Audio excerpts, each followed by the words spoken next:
शिव की अष्ट मूर्तियों की महिमा का वर्णन।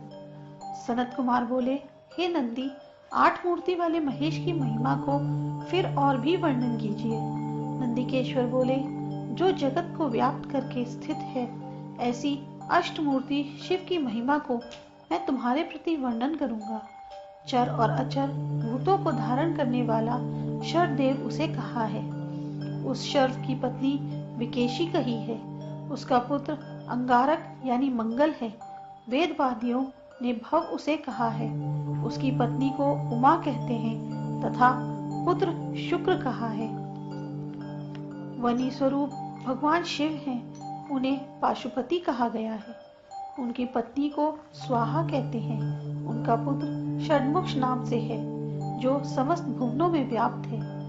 पवनात्मा भगवान को ईशान कहते हैं। ईशान की पत्नी को शिवा नाम वाली कहा है। उनका पुत्र मनोजक कहा है। काशमात्मा जो शिव का रूप है, उसे भीम कहा है। दशो दिशाएं उनकी पत्नी रूप देवियां हैं।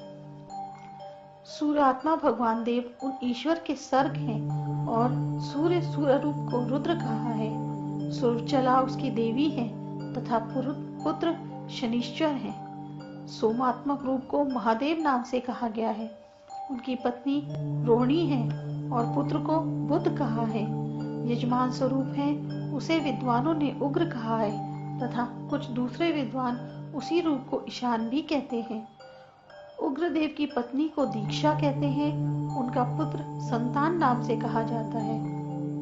देहधारियों के शरीरों में जो कठिनता या कठोरता है, वह भगवान का पार्थिव भाग जानना चाहिए। तत्ववेत्ताओं ने सब देहधारियों के शरीर में पशुपति की मूर्ति जो वायु है, वह शिव का रूप है। शरीर में जो शोभा स्थान है, वह ईशान का रूप है। शरीर में नेत्र आदि का जो तेज है, वह भीम की मूर्ति जाननी चाहिए। सर्वभूतों का जो चंद्र रूप मन है, वह रुद्र का स्वरूप जानना चाहिए। यजमान का जो स्वरूप है, महादेव की मूर्ति जानना चाहिए। 14 योनियों में उत्पन्न प्राणियों को उग्र मूर्ति जानना चाहिए।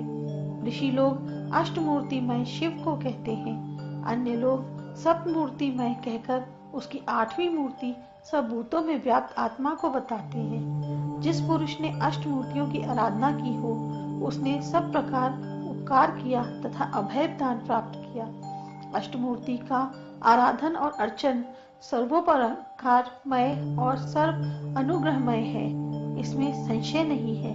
अतः शिव की आराधना करने वाले पुरुष को सबके लिए अभय प्रदान करना चाहिए।